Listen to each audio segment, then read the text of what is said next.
ever since your mum died, you take care of your dad. You fetch water from a nearby spring. You fish in the river. Your dad is everything. Can you see the hut yet? We're in rehearsal for something called Fairy Tale Heart. Fairy Tale Heart is a stage play that I've written, and like all my stuff really, it's set in the East End of London. Fairy Tale Heart is the story of two people, a boy called Gideon and a girl called Kirsty. We'll pick it up from, imagine this, you're a member of a tribe in the middle of the jungle, okay? In this production, the part of Gideon is played by Sid Mitchell. Action. Imagine this.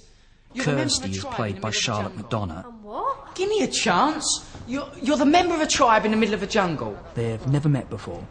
And Fairy Tale Heart is the story of what happens when these two people meet for the first time. Hold it there, hold it there. You're both looking in different directions for the mud hut. We've got to look in the same thing, obviously. So let's take the... you see at the end of the auditorium there, the exit. Just as the actors have had to change to become the characters in the play, by perhaps changing their clothes or their hairstyle or the way they speak, so where we're doing the play has had to change as well. The play Fairy Tale Heart is set in an abandoned community centre, so this place has had to be made to look like that.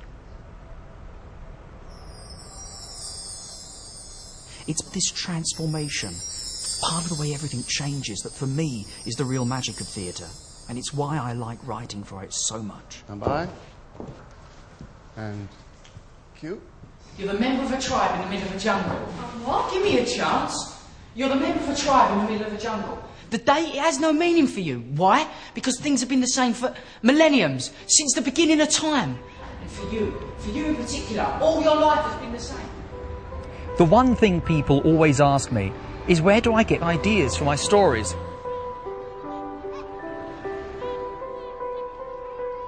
This is Bethnal Green in the East End of London. I was born here and I still live here.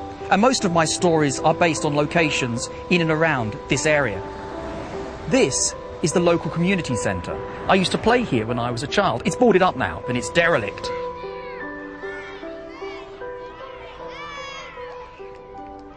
I've always thought it would make a great place in which to set a play.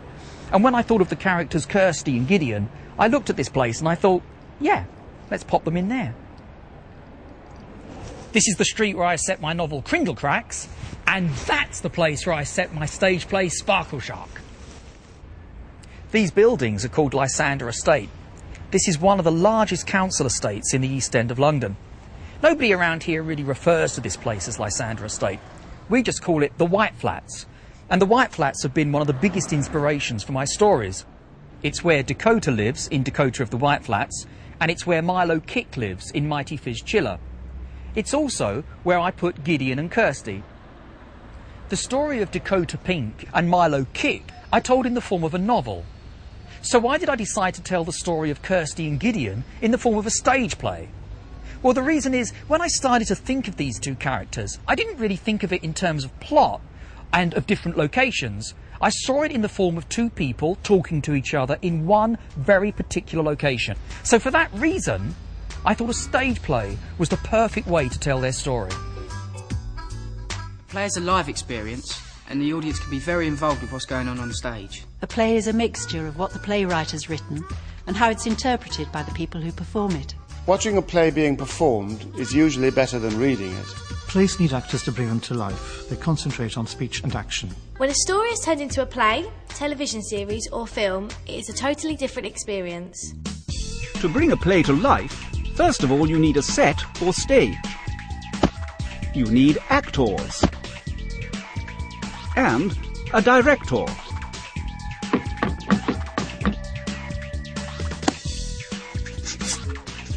The director helps the actors interpret the play. Then you need lighting, costume,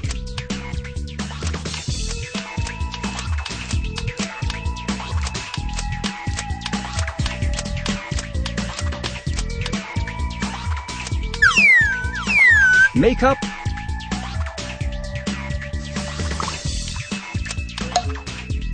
props, and scenery. And sometimes you need music.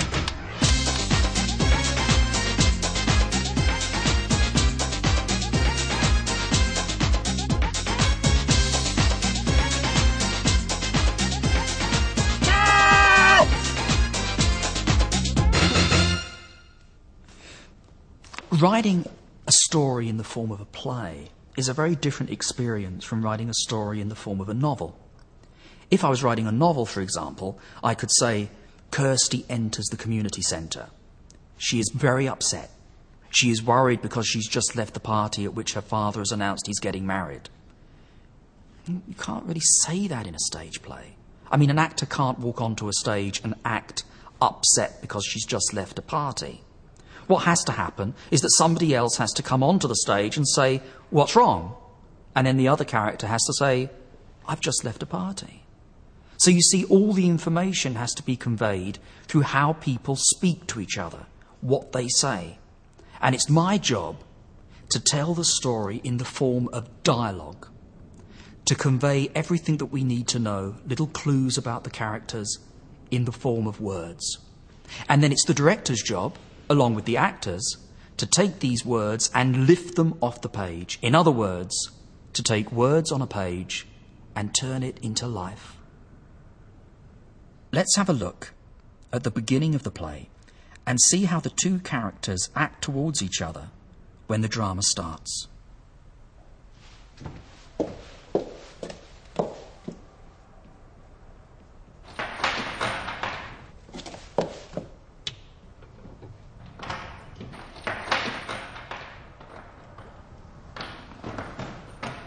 Who's there? Who are you? Don't panic.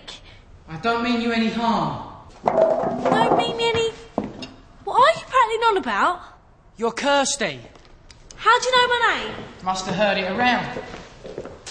You live in that block of flats next to the playground, don't you? If you call a sandpit full of dogs poo a playground, then yeah, that's where I live. Heard that around too, did ya? Must have. You'll be telling me my flat number next. 13. Have you been spying on me? No. Unlucky for some, eh? What? 13. I'm not superstitious. How did you get in? I unlocked the door. What with? A pilchard with rigor mortis. What do you think I unlocked it with? A key? But the only key belongs to me. Correction. The only key belongs to your dad, who is the caretaker of the estate. And as this is the community hall of said estate, then your key is... blah, blah, blah. Have you been spying on me? It's a small estate. So where did you get your key from? You got a degree in being nosy or something? Spanish Inquisition would give me an easier time. You don't have to tell me if you don't want to. It's my mum's, if you must know. Your mum died, didn't she? Are you asking me or telling me? Yeah, she died. 2 years ago. 2 years and 7 months. Before she got sick, she used to help out. Help out? What am I saying? She ran it. When it really was a community centre. When the windows weren't boarded up. When people used to come and drink tea and have a gossip or play bingo. And disco for kids. Mum knew everyone's name. It was her kingdom. It was. I've heard a lot of people on the estate talk about her. She's real popular, your mum. Beautiful too, they say. It's like a fridge in here. Ooh, it's like a fridge in here. When Kirsty is saying that, she's really referring to the atmosphere not just in the room, but between the two of them. The atmosphere between Kirsty and Gideon at the beginning is pretty standoffish, pretty chilly like a fridge. But by the end, things have changed. Let's see what happens in the last moments of the play. Come to the party with me. What? The party. But I can't just... Don't panic, it's all right. Come on.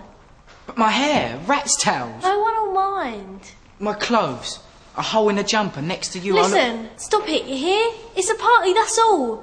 People from the estate. The same people you're making all this for. Stop talking about them and meet them. But they'll just stare at me. Listen, I'm going to have a normal chat with you if it kills me. You remember how it works? I say something, then you say something nice. Ready? Oh, I wish I had someone to go to my party with. I'll go. Nearly. I want to go. Closer. I'd love to go to your party with you. Thank you. I'd love to go to my party with you too. Easy, eh?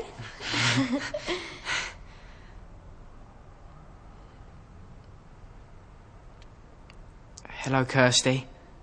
Hello, Gideon. Help me blow out the candles.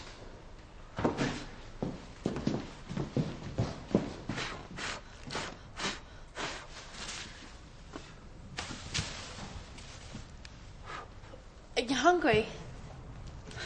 Always starving me. There's sherry trifle at the party. Oh, sherry trifle's amazing. Not this one. Dad's fiance's made it. But keep your mouth shut, though. Don't want to upset her, do we? Guess not. Will you dance with me? I'm not very good. It's easy. You just relax. Think. Buzz. Splat. Dance. And you'll know whether you're doing it right, because it'll just be like... Kissing.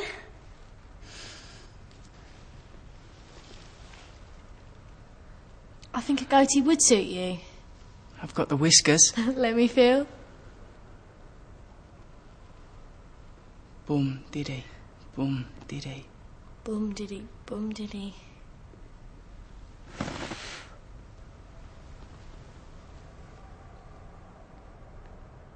When Gideon and Kirsty first meet, they're a bit nervous with each other. They find it difficult to talk about things that they're really feeling.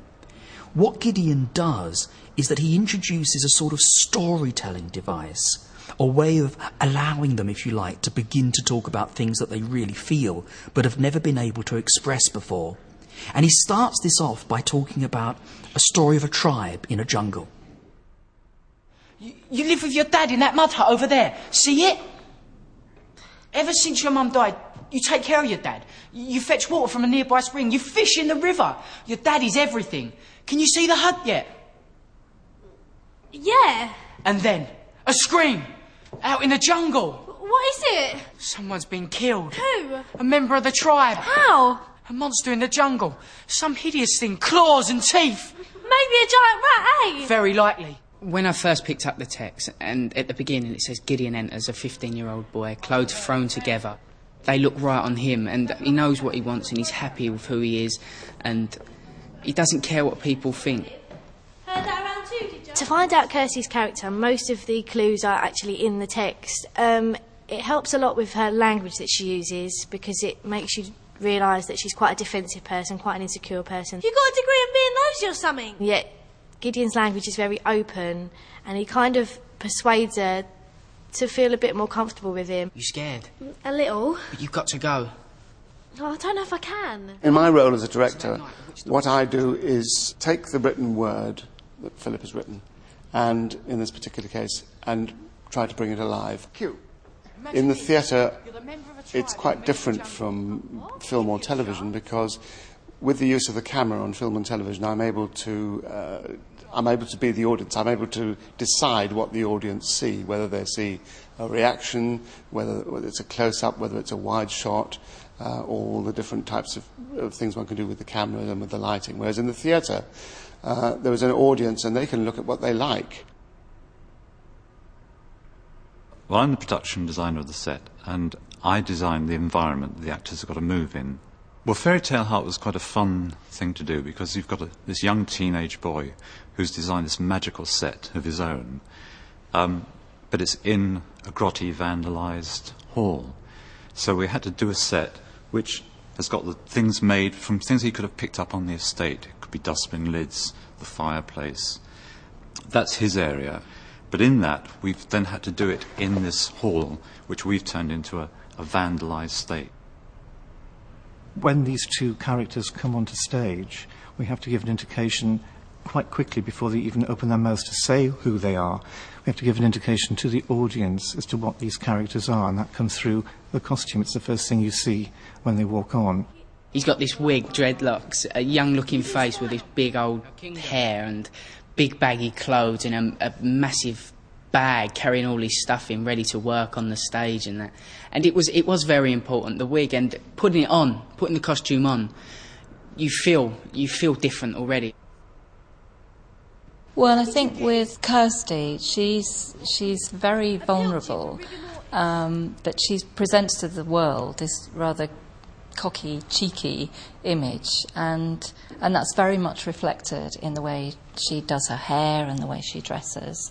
But underneath that, she is very vulnerable, and it was quite important to find a way of reflecting that, really. I like it very much. I particularly love all these fluffy bits at the top. Well, we'll do all of it like that. Yes. So all this will be into these little... Great. How does it feel for you, Johnny? Yeah, good. Yeah? Yeah. Well done, I think it's lovely. Now then, how does your wig feel? Well, it's good that I'm wearing it in rehearsals, get used to it. It's quite different to my normal hair, but... Yeah. No, it's good. But I think you need the sort of the weight of it in order to get used to it. It's swinging around and that. Lovely, fine. Thanks very much. Take it off now, mate. Oh, cheers. I'd been reading the script and I was travelling home on the tube and someone sort of reminded me of Gideon. He didn't have the dreadlocks, but he had all the baggy clothes and he had a few tattoos and he was walking like he didn't have a worry in the world and he didn't care what people think, and I think that's what Gideon's like. I like the fact that she's got a split personality, that she's very vulnerable and slightly insecure, but yet she puts on this feisty aggressiveness. I like that. It gives the actress a lot to play with. When a play is done by a theatre, it goes through a sort of ritual in its presentation to the public, and part of this ritual is called press night or critics night. And as it implies, that's when the play is put on in front of a bunch of critics. It's the critics' job to look at the play and the next day write their review in a newspaper telling people what they think of what they've just seen. When they write a critique of a stage play, there's a lot more things to consider. Not just what I've done as the writer, but what the director has done as the director, what the actors have done in the acting, a whole host of things. It's the critic's job to see if all these things come together and work to produce one unique vision. Within the derelict community hall, he sets about creating a theatre, a candle-lit, brightly painted pleasureland that will transform the concrete-bound lives of his inner-city neighbours. It has charm and some good jokes, and its heart is in the right place. Her glittery party clothes contrast sharply with the road protester fashions of Gideon. Ridley's language is full of potent metaphor and simple, appealing imagery, and the young audience was utterly enchanted. A play review is a personal response, so you're encouraged to give your own opinions. Give your reader some idea of what the play is about. But remember, a play is more than just text. Think about other elements that make it a performance. Make sure you can support your praise or criticism with clear examples of what you mean. Fairy Tale Heart is all about language. It's about two people, in this case Kirsty and Gideon, talking to each other and telling each other secrets. The method by which they tell each other these secrets is the key that Gideon gives Kirsty. It's the language of Fairy Tale Heart, how to talk about their problems in terms of princes and princesses. Once Kirsty knows how to do this, she is able to discuss her problems, and Gideon is able to discuss his. And during the course of the play, these two people get closer and closer, until by the end, they really are friends.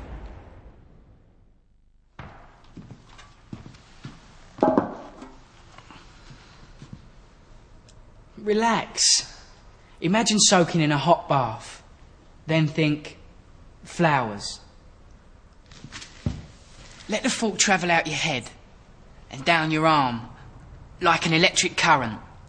Buzz, then out, splat, paint it. Relax, think, buzz, splat, paint. All there is to it. That's it. Relax. Think flowers. Now let it build up. Feel it? Feel it? Electric current. Buzzing. Buzzing. Now let it travel down your arm. Let it build up. That's it. Now... splat! See? Easy. How will I know if I'm doing it right? It's just like kissing. Sometimes you're smooching away and you're thinking, oh, my nose is in the way, my teeth are too big, where do I put my hands? That's a wrong kiss. But when it's going right, oh, I bet everything falls into place. Just an amazing... You have been kissed before, haven't you? Kissed? Me? Zillions of times.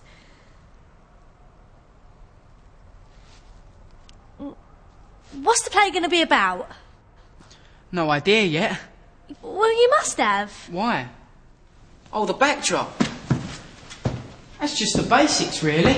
When Mum tells a story, it has kings, queens, princesses, forests, castles... Fairy tales? Oh, no, they're more than that.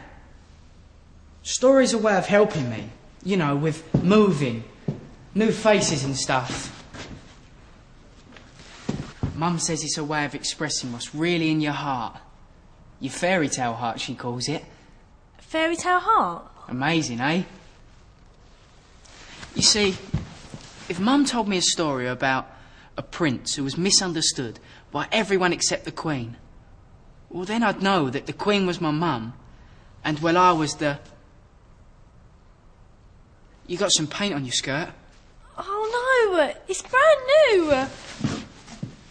It's all right, I've got something to get it out. Here. Sit down here. It's my birthday today. Aries. That explains it. Oh, I don't believe in horoscopes. What are Aries like, anyway? Fiery, dominating, argumentative. I am not argumentative. Many happy returns. Dad organised a party for me back at our flat. Well, I'm in this outfit. Had my hair done special too. Do you like it? I'm not sure about the metallic dandruff. Lie, okay? It's called being nice to someone. I fish for a compliment, and then you give one. Got it? Try again. Do you like my hair? It's amazing. Thank you! I ran out of the party, it was horrible. Life's too short for horrible parties. There you go. Good as new.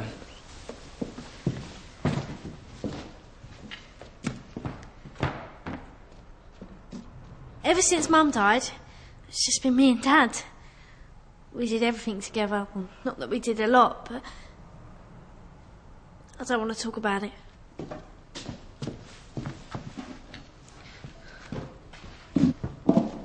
Some people must have thought it boring. Can't see the pictures with your dad. Not me, I loved it. It was... I don't want to talk about it. Then one day, we came to the supermarket. Dad's pushing the trolley, I'm putting things in, same as usual. And then suddenly, I turn round and the trolley's gone. Dad? Up and down the aisles. Dad! There he is, at the checkout, talking to someone. Never seen her before. Some woman. I don't like the look of her. Hair styled by a lawnmower, colour out of a bottle. Eyelashes fluttering so much it's a wonder they don't issue a gale warning. And, well, talk about a padded bra. You could land a helicopter on them. And look at Dad, lapping it up. I don't want to talk about it. You hear? I don't want to talk about it.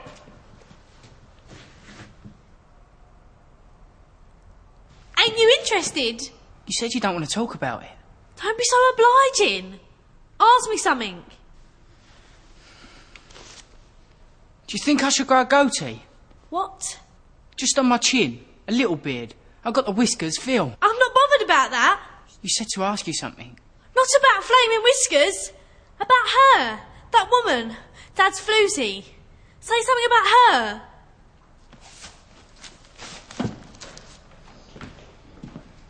I think she's nice. You don't know her. I know who you mean. I've seen her in the supermarket. She wears a ribbon in her hair. Mutton dressed as lamb. Good figure. Deformed. Always smiling. Demented. Jolly. Yeah, she's jolly, all right. Got Dad wrapped round her little finger.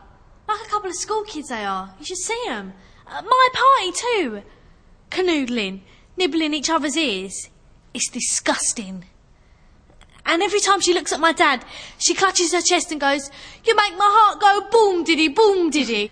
Boom diddy, boom diddy. Boom diddy, boom diddy. Yuck.